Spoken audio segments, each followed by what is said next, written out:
Hello boys and girls, welcome back to my channel. I've just come back from the gym, that's why I've got the tank top on.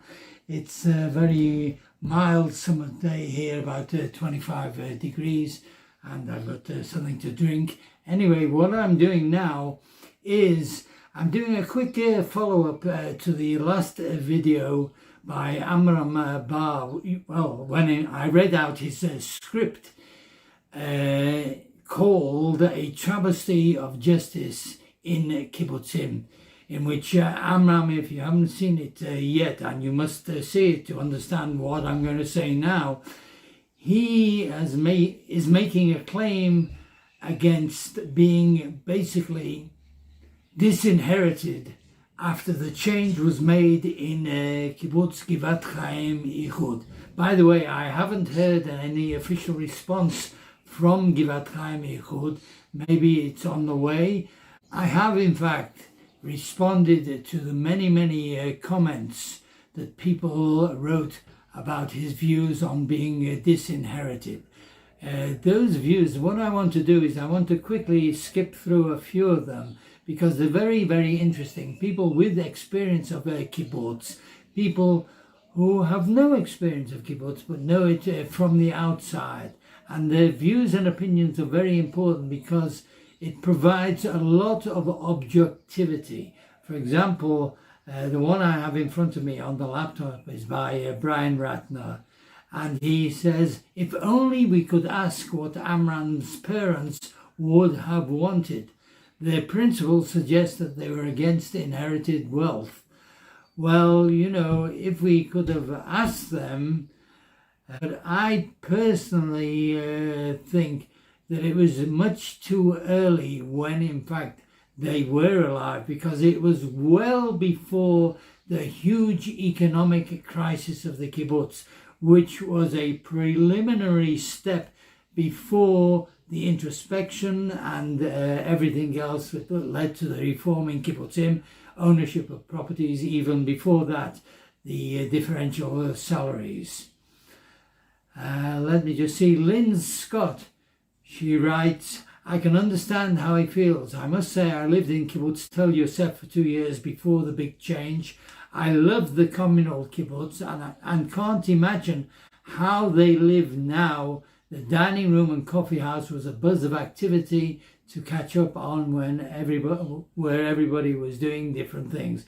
Well, it's very true. I mean, before we made the change, before we fell into the economic crisis, which happened in the early years of the 1980s, kibbutz was absolutely wonderful, who enjoyed that type of communal lifestyle and wanted to be involved with other people.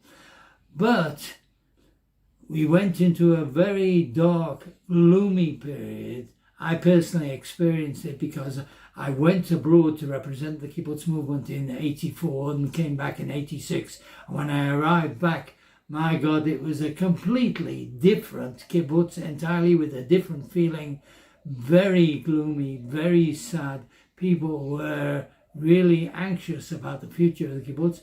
No money, the shelves in the supermarket were bare, and everything else. So that experience that I went through, and hundreds, thousands of others, lasted from the early 80s until basically the start of the present millennia, 2000. To answer Lynn's questions, or let's say her attitude, she can't imagine how, in fact, the kibbutz lives now. Well, very simply, I'll give you my own personal example. Once we made the change, I was like an uncoiled spring. It was the difference between night previously and day, in which everybody had an independence to do whatever they liked within straits of, in fact, the let's say the format of the reformed kibbutz. Not everything was permissible, but the salarization aspect, whereby suddenly people earn their own living and paid their debts, gas, water, electricity, local taxation and everything else. It made the people completely independent and reliant on the fact that if they didn't pull up their socks, then in fact they would be living a basic minimum standard of living. But basically everybody got together independently and started to work harder, and the service and the industry branches of the kibbutz were streamlined, and suddenly we started to look at paying back our debts to the bank. As a result of the crisis, my kibbutz owed 80 million shekels to the banks until we made the change and people started bringing in money. Not only were we not repaying the 80 million shekels, we were only paying back the interest. So we were in a terrible financial state. Let me just have a look at other comments here.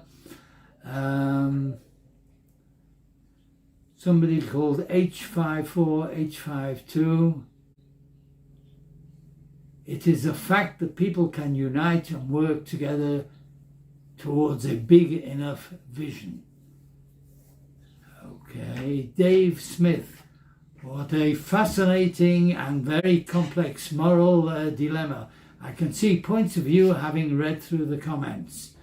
Clearly, it requires intellects with no skin in the game to take an unemotional position and bring some clarity to the issue. And let's say, Jose, dear mate, Jesus. Dear Ivry, thank you for enriching Israel's history with your meticulous, selfless work. Certainly Amram's story and its dissemination through this YouTube channel will help in understanding the historical truth and the future reparation of these injustices. Well, anyway, let me just hit on that point of injustices.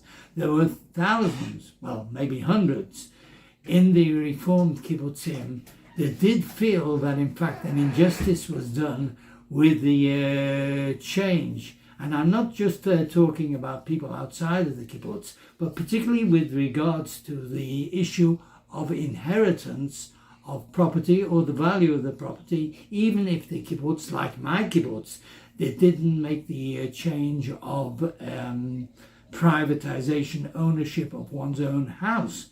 But we have the right, or people who had parents here have the right to inherit the value of that property, or to use that property for one of the sons of and daughters.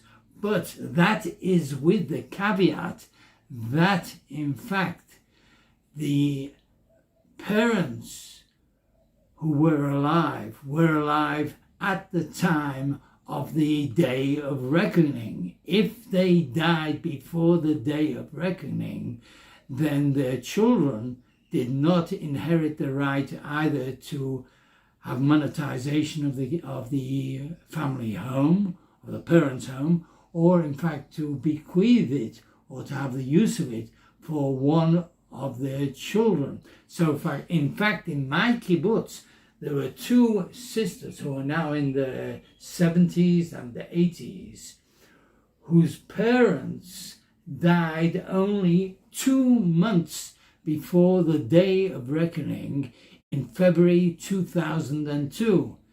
And because that was the cutoff date, despite their claims and their feelings and the emotions belonging to the parents' house and everything else, they did not have the right to inherit either the monetization of that house or in fact to bequeath it to one of their children. So in fact, Amram Bar is one of many people who felt bad after the change. I'll give you another example, particularly from Givat Chaim Ichud.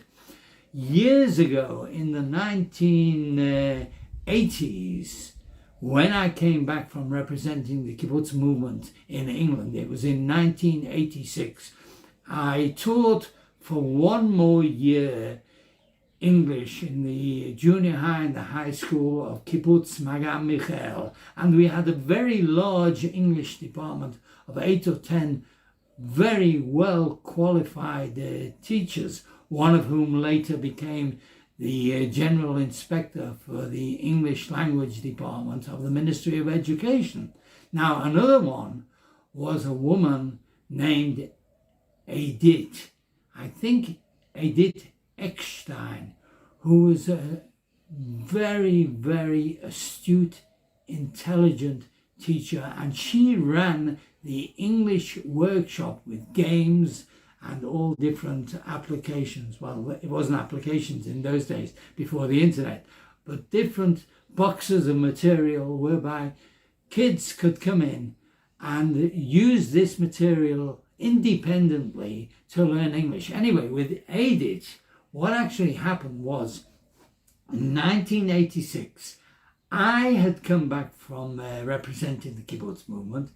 They asked me to do another year of teaching, but I was planning to open up a business English course for all of the factories of the Kibbutzim, so in fact they could increase their sales abroad.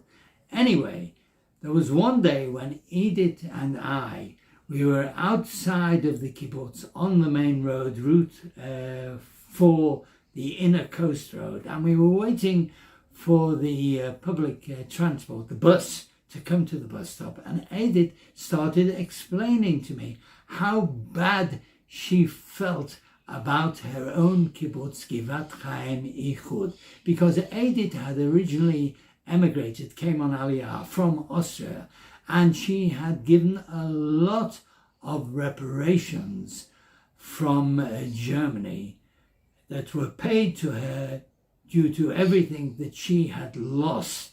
I presume, in fact, that she came to Israel, to the kibbutz in the 30s as part of the massive Jewish emigration that managed to get out in time. But she had lost property, and I presume also lost family and lost wealth and everything that you would like to look back at with nostalgia in terms of ownership. She had given all of her money, so she told me, to Givat Chaim Ichud. And in her old age, she was already in her 70s, and I was in my 40s then. And we knew each other very well, and we were talking, and she was telling me how badly she felt after the kibbutz and made the decision to make the reparation both in terms of salarization and ownership of property. And she had the claim, she said very simply, that she needed something from the kibbutz desperately. She was almost in tears as she was explaining it to me. And I understood then one thing. I said to myself, if I didn't stand up against my kibbutz for what I believed in to make my new branch of teaching business English, then in 10, 20 or 30 years' time, not envisaging that there would be a change, if I didn't stand up to what I wanted, then I would be in the same position later on in life. So, I mean, that is one particular personal story of many, not only Givat Chaim Ichud, but in my kibbutz. And the reason why, in fact, I had to fight in my kibbutz was very simply because of the financial downfall of my kibbutz. Nobody was willing to listen to my ideas about teaching business English, even though it was for the benefit of kibbutzim. Very simply, the approach was, let's keep the established branches and streamline superfluous branches and service industries and place people in established money-earning branches, such as the factory, which was the juice factory. So in fact, they were against new ideas. They were for belt tightening, and it only took many, many years later of discussions to get into the mindset of establishing new branches. Anyway, let me just see if there are other comments here. Who is this? This is still that same guy. Father Keeg, who has a very, very objective view.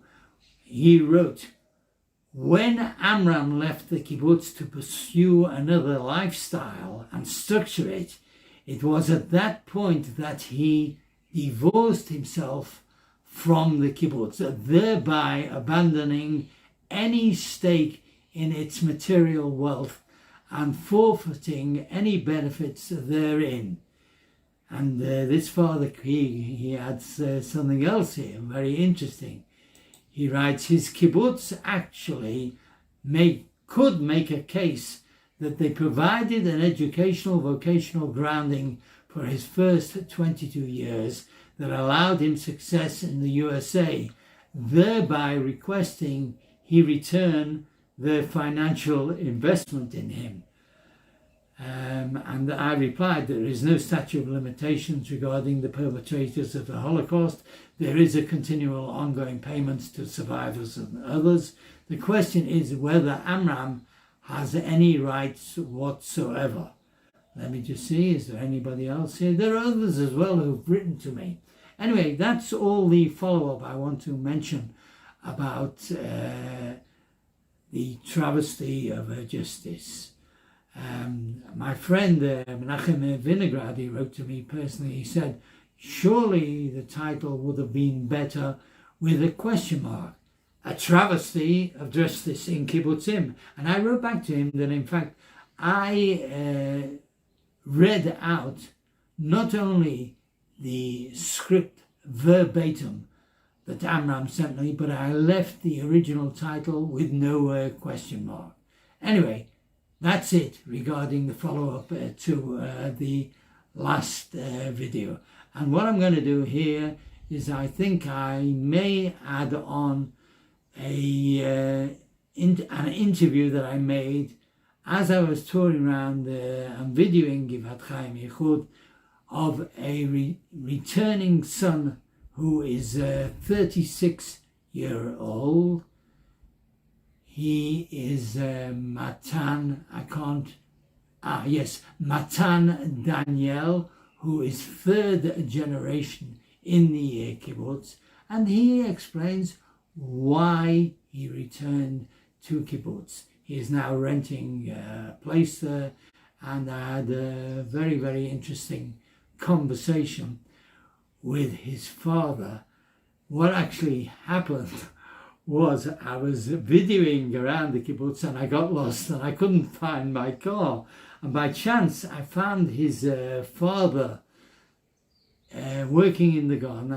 And I started talking to him and I ended up interviewing his son. But the interesting thing about this is that his father is married to Amram Bar's classmate. And sadly, I've forgotten their name. But if somebody can remind me, good. Anyway, here we are, the interview with Matan Daniel. Today I'm in Givat Chaim Ichud, which is a large, well-established kibbutz. Originally, it was one kibbutz with Givat Chaim Ichud and Givat Chaim Uchad, and there was an ideological... Hold on a second, the baby is crying. Okay, never mind. There was an ideological split in the early 50s between, let's say, communists and people who are less socialist, maybe, between the Ichud and the Mu'chad. Today, I'm in the Ichud, which was established more or less in 1950s. It's a beautiful kibbutz, trees and greenery everywhere. And I was wandering around and I got lost. And I found this family and they helped me and they agreed for a quick interview. So, hello, what's your name? My name is Matan. Matan. Right. And how old are you? I am 36. 36, you look younger. I say this to everybody because everybody who is far less than me, below the age of 50, is very young. So, Matan, I presume you were born here in the kibbutz? I was. Can you tell me a little bit about your background, just in a few words? Yeah. So I'm 36, and my mother was born also in this kibbutz. So I'm a third generation. My father was born in somewhere else, and we are 4 children in our family. I'm the second. So yes, I was born here. I was raised here. Went through all the education system that we offer here in the kibbutz. And then you went into the army, I presume? I went to a volunteering year just before the army. Yes, a year of service. A year of service in a boarding school, so to speak. And after that, 3 years in the army, and after that, rest of the life. After the army, did you come back immediately to the kibbutz? I came back to my parents' house, actually. I was here for a few months, and after that I started a job in Jerusalem. I see. It happens, and after that I went to Germany a little bit. So you've been living outside of the kibbutz for quite a few years? Yes. I see. And what is your profession or your career? I'm working on my PhD, actually. Nice. In which subject? I'm studying history of Middle Eastern history and African history at the Tel Aviv University. Okay, so that's what you're studying. In terms of work, how do you bring in the bread? Well, luckily there is some support for PhD students in Israel. Not a lot, but still. And of course, on the side, you have to also. Yeah, I forgot about that because my youngest stepson has just finished his PhD. Right. Okay. Okay, so you came back to the kibbutz. When did you come back? At what age? It was, I guess, somewhere near 28, something like that. I see. And then I started to work on my MA. Moved in with a girlfriend that now she's my wife. And ever Do you have children? Yeah, I have one daughter. Okay. Almost 2 years old now. And ever since we're here, I guess it was 2017, something like that. Okay, so let me ask you in brief. You enjoyed and experienced the rest of the world. Right. Why did you come back to the kibbutz? Well, first of all, the family. Yes. You always have a warm place for where you were born and raised. And also, I think the community that we have here in the kibbutz, in every kibbutz, but in my case, in this kibbutz, is something that is more or less unique. As someone that has been to some other places in the world, Europe, Asia, United States, we have something special here that is very unique and is very hospitable and is very you have support from other people from the community, and it's something that is rare, and if you want to start a new life, raise your children, I think it's the best place that I can think of. I see. How would you pinpoint this uniqueness of a kibbutz? Can you give me 1 or 2 examples of how you see it as being unique? Well, as a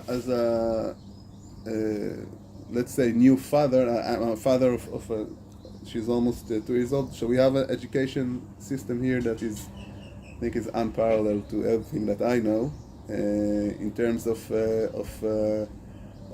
the support that we have, and in terms of the quality of education that we get here from a age this young, 1-2 years old, and of course it goes on to later years, and this is what is more important for me now. So in this part of my life, I guess that when my children are gonna be older, maybe I'm gonna look at other stuff too. But this is the main reason why I think this is the right place for me at this moment. I understand. Okay, well, that's all I want to ask you. All right. Unless you have something that you would like to add. No, not that I can think of. Well, let me just think of one or two other questions. For example, Go ahead. is it easy for young Israelis to become members of a kibbutzim today if they are not children of their kibbutz? I can't say regarding other kibbutzim because I don't know. Each kibbutz has its own system of management. But here you have to, you do have to commit to a future here in order to be accepted as a member. On the side of that, you can live here, of course, as I do, not as a member. You're not a member? No, I'm not a member. So you yet. are renting a place I'm here. renting a place here for years now. Yeah. I'm hoping to build my forever home here, and after that is one of the obstacles that you have to pass in order to become a member now.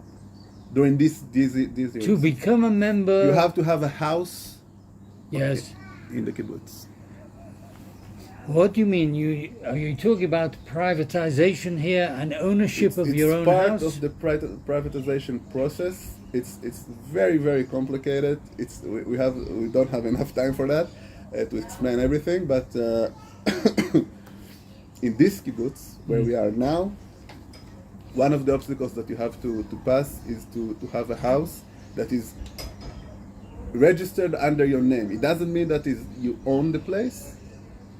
You have to explain all of the property laws or rules that you have here in the kibbutz. It's very different from other places. So it's not my house. I can do everything I want in this house that maybe I will have in the next couple of years, but it will be registered on my name in some sort of way. It's very hard to when you explain. talk about registration of the house on your name, do you mean internally by the kibbutz or externally by the lands authority in Israel? Are you talking about what we call in Hebrew a taboo? Or? Right, mainly internally. Externally, we are recognized in some sort of way, although the property is not owned by us, meaning I can't do anything I want in my property, in my land. I can't build anything I want. I can't build a house to my daughter. I have to have other approval processes that I have to do. So basically, it's very, very limited. But what you can. So to become a member here. After the whole system, the reformation regarding differential salaries and ownership of a property, do you have to pay to become a member here? Is there a cash agreement? Not a cash, a financial agreement?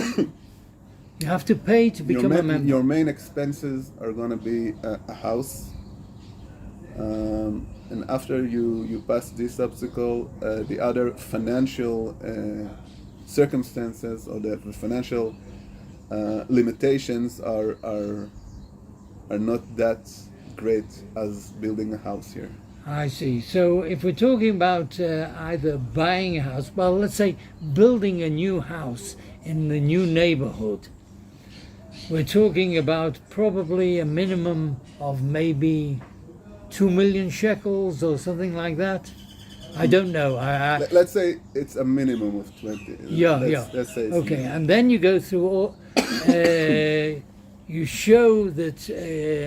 Well, first of all, to become a member without even looking at the cost of the house, you obviously have to show that you are financially viable to the kibbutz and that you will not be a burden on the kibbutz. It's very different from what used to be just 2,000 years ago. And 2,000 years ago? No, 20 years ago. Sorry. Yeah, 20, 30 years ago. Right. It's because the economic system now in the kibbutz is not as it used to be concerning what you can give the kibbutz and what you get from the kibbutz. It's more, you say, differential. You have your own salary, you have your own job. You don't take your salary and move it to the kibbutz and then the kibbutz gives you a taktsiv, a balance of some sort. Budget, so it's more or less you have your own financial procedure that you do in your own house, meaning salary, expenses, so on. So the kibbutz doesn't really, not care, but doesn't really go into this aspect of your life anymore. I understand. Now, with regards to the financial implications and the cost of building a house, because it's a kibbutz and there are new neighborhoods going up and people are building all the time or pulling down old apartments and building new apartments and things like that, within this community, does the kibbutz in any way help you reduce the cost in terms of loans from the bank or anything like that? Because as a group deal, surely the kibbutz will have an influence on the banks. Not exactly, because my communication with the bank to get a loan or to get a mortgage will be a private process. I see. Okay. Of me. So, okay, I've got you. Okay, we'll finish here. Enough. I've asked you enough questions. And right. in fact, I'll finish here. So, Matan, thank you very much. Thank you.